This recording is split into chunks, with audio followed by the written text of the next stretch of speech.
Pixel computer शिक्षा संस्थान में आप सभी का स्वागत है। हमारा एक छोटा सा प्रयास कि आप सभी को कंप्यूटर का उत्तम ज्ञान हो। तो आइए शुरू करें आज का टॉपिक। आज हम आप लोगों को माइक्रोसॉफ्ट कंपनी द्वारा तैयार किया गया माइक्रोसॉफ्ट ऑफिस के बारे में बताएंगे। जैसा कि आप लोगों ने वर्डपैड पे पढ़ा होगा, यहाँ पे मैं आपका वर्डपैड ओपन करता हूँ। जब आप लोगों ने वर्डपैड पे पढ़ाई किया होगा तो आप लोगों को यहाँ पे मिला होगा फॉन्ट, पैराग्राफ, इन सब चीज़ों के आपने एक प्रथम स्तर पे सेटिंग किया होगा। अब इन सभी का हम एक एडवांस स्तर पे सेटिंग माइक्रोसॉफ्ट कंपनी द्वारा बनाए गए एमएस ऑफिस पर करेंगे। एमएस ऑफिस पर कई सॉफ्टवेयर होते हैं, तो आज हम आपको सबसे पहले एमएस ऑफिस वर्ड के बारे में पढ़ाएंगे। आप क्या करिएगा, यहाँ पे स्टार्ट मेन्यू में जाइएगा और नीचे आएगा, स्क्रॉल डाउन करके आपको मिलेगा वर्ड पे जैसे ही क्लिक करेंगे आपके सामने वर्ड सॉफ्टवेयर ओपन हो जाएगा। यहाँ से हमें ब्लैंक डॉक्यूमेंट पे डबल क्लिक करिएगा, हमारे सामने एक सादा पेज ओपन होकर आ जाएगा। सबसे पहले हम इनका इंटरफेस देखते हैं। यहाँ पे हमारे पास file menu, home tab, insert tab, drawing tab, design tab, layout tab, reference tab, mailing tab, review और व्यू टैब है। इन सभी टैब में आपको अलग अलग प्रकार के सेटिंग्स और अलग अलग प्रकार के कार्य मिलेंगे। तो आज हम आपको एमएस ऑफिस के प्रथम अध्याय में आपको बताते हैं लेआउट के बारे में। लेआउट का कार्य क्या होता है? किसी भी कार्य को अगर आपको शुरू करना है तो सबसे पहले उस कार्य को की जाने वाले कुछ महत्वपूर्ण सेटिंग्स होती हैं जिसको करना अनिवार्य होता है। तो लेआउट का कार्य होता है कि जो भी आप कार्य करेंगे सबसे पहले लेआउट की सेटिंग करके ही जाकर कार्य करेंगे। बिना लेआउट की सेटिंग किए कार्य अगर आप करेंगे तो आपको कुछ असुविधाओं का सामना करना पड़ेगा। आप इसको बाद में भी सेट कर सकते हैं, लेकिन अगर आप पहले सेट करके जाएंगे तो काफ़ी अच्छा रहेगा।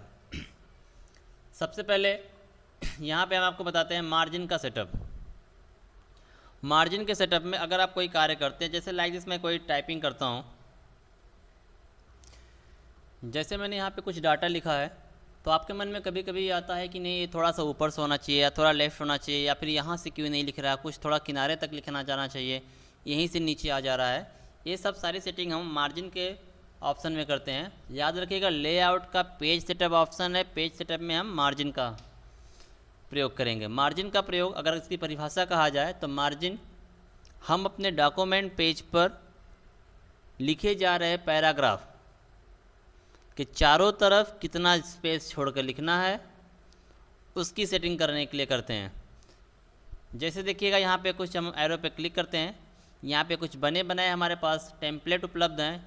जैसे नॉर्मल, जो हमारे कंप्यूटर का डिफ़ॉल्ट सेटिंग होता है, नॉर्मल में 2.54 सेंटीमीटर। नैरो में क्या कर रहा है कि भाई टॉप से हम 1.27 सेंटीमीटर, बॉटम से 1.27 सेंटीमीटर, लेफ़्ट से 1.27 सेंटीमीटर तथा राइट से 1.27 सेंटीमीटर का जगह छोड़ के लिखेंगे। अभी हमारे पास एक्टिवेट कौन सा है? नॉर्मल वाला एक्टिवेट है। देखिएगा, जैसे मैं यहाँ पर नैरो को एक्टिवेट करता हूँ, अब ये दूरी आप ध्यान में रख लीजिएगा। मैं नैरो पे क्लिक कर रहा हूँ, अभी देखिए आप, अब देखिए कुछ दूरी कम हो गया। तो ये जो सेटिंग्स है, ये सारी सेटिंग आप कहाँ से करेंगे? मार्जिन के माध्यम से। अगर यहाँ पे आपके द्वारा कार्य किए जा रहे हैं, मार्जिन उपलब्ध होती है, अगर आपको कोई ऐसा कार्य करना है जिसका मार्जिन यहाँ पे उपलब्ध है तब तो ठीक है। अगर आपके पास ऐसे मार्जिन कर लेना है लेकिन यहाँ पर उसका सेटअप अवेलेबल नहीं है, तो आप जाइएगा कस्टम मार्जिन में और स्वयं सेट कर लीजिएगा यहाँ पर कि टॉप से कितना मार्जिन देना है। हमके भाई टॉप से मुझे 1 सेंटीमीटर देना है, बॉटम से 1 सेंटीमीटर देना है, लेफ्ट से मुझे 3 सेंटीमीटर देना है, राइट से मुझे 1 सेंटीमीटर देना है। आपको जैसा भी मार्जिन देना, देने के बाद कर लीजिए ओके अपने कार्य के अनुसार। देखिए, राइट साइड से हमारा 3 सेंटीमीटर, अप से हमारा 1 सेंटीमीटर, राइट से हमारा लेफ्ट साइड से 3 है, राइट साइड से हमारा 1 सेंटीमीटर एंड टॉप से 1 सेंटीमीटर। इसी प्रकार से लिखते हुए जाएंगे तो बॉटम तक हमारा 1 सेंटीमीटर छोड़ के जाएगा। अगला स्टेप देखिएगा, हमारे पास आता है ओरिएंटेशन। इसका मतलब होता है पेज की स्थिति। हम एक इस प्रकार से पेज लिखते हैं और दूसरा होता है इस प्रकार से पेज लिखते हैं। नाम याद रखिएगा, इसे हम प्रोट्रेट कहते हैं और इसे हम लैंडस्केप कहते हैं। इसका भी निर्णय हमें कार्य करने से पूर्व ले लेना है कि जो भी डेटा हमें टाइप करना है, जो भी असाइनमेंट हमें वर्क करना है, जो भी असाइनमेंट हमें टाइप करना है, जो भी वर्क करना है, जो भी डिज़ाइनिंग करनी है, क्या वो डेटा हमारा पोर्ट्रेट बनाना है या फिर लैंडस्केप बनाना है, सबसे पहले इस बात को ध्यान रखेंगे। अगला चीज़ देखिएगा पेज की साइज़। तो पेज की साइज़ सबसे इम्पोर्टेंट होती है। अगर आप पेज की साइज़ सही नहीं रखेंगे तो प्रिंट करते समय हमारा डाटा या तो कट जाएगा या तो फिर छोटा बहुत ज़्यादा छूट जाएगा। तो यहाँ साइज़ पे देखेंगे, नॉर्मल से हम ज़्यादा से ज़्यादा ऑफिस में प्रयोग किए जाने वाले जो हमारा फ़ोटो पेपर कॉपी है जिसका नाम A4 पेपर होता है, उस पर हम वर्क करते हैं। ये हमारा ऑफिशियल पेपर के नाम से भी जाना जाता है और ये इंटरनेशनल पेपर है, पूरे वर्ल्ड में पाया जाने वाला ये पेपर है जिसकी साइज़ 21 सेंटीमीटर गुणे 2.97 सेंटीमीटर होती है। अगर आप जाएंगे तो हर पेपर की साइज़ उसके नीचे लिखा है कि वो कितने सेंटीमीटर पे है। कभी कभी आपको ये डेटा इंच में मिलेगा, कुछ कंप्यूटर में तो इंच में लिखा होगा और मेरे में सेंटीमीटर में लिखा है। इससे आप कोई भी दिक्कत नहीं होगी, आप अपने हिसाब से देख लीजिएगा कितना इंच कितना सेंटीमीटर आपको चाहिए। तो यहाँ पर देखिए, अगर आपको बना बनाया डेटा यहाँ पे बहुत से पेज मिलते हैं। अगर A4 पेपर से काम हो जाता है तो A4 ले लीजिए। अगर आप चाहते हैं कि नहीं हमारा कुछ एक कस्टम पेपर है तो आप यहाँ पे आएंगे मोर पेपर साइज़ में। जिस प्रकार से आपने मार्जिन सेट किया था ठीक उसी प्रकार से यहाँ पर आप पेपर की साइज़ भी सेट कर सकते हैं। विड्थ कितनी चौड़ाई चाहिए और हाइट्स कितना चाहिए। ध्यान रखिएगा, अगर आपका कंप्यूटर सेंटीमीटर में है तो आपको सेंटीमीटर में लिखना होगा। यदि आपके पास जो सॉफ्टवेयर है, अगर आपके सॉफ्टवेयर में क्या दे रहा है इंच में दे रहा है तो आप इंच में लिखेंगे।